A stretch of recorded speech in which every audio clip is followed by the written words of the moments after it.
Welcome to the Slop Temple. We pray this video helps. You start by identifying the device and immediate symptoms, which screen area is duplicated or frozen, and whether touch or cursor works. Once done, check connections and active display modes so you target software versus hardware causes. Make sure to have an alternate display or spare HDMI/USB-C cable ready. This lets you isolate the problem quickly.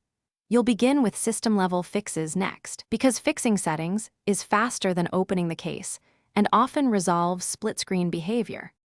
You will now adjust the software that controls the display. First, turn off split-screen, multi-window, or accessibility screen features so they aren't forcing panels. Next, update the display driver or roll it back if the issue started after an update. Drivers control rendering and often cause splits.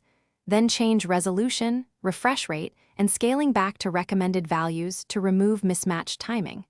Once these steps run, restart the display service or restart the device to apply the fixes. You conclude by ruling out hardware. Swap HDMI/DisplayPort/USB-C cables and try different ports or another monitor. This isolates a faulty cable or port.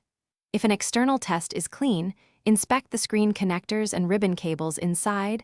Loose or damaged connections cause persistent splits.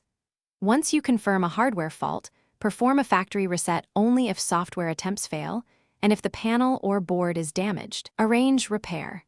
Troubleshooting tip: if the split appears only on boot, suspect firmware, or cable timing rather than apps. Thanks for watching. Consider subscribing if we helped you.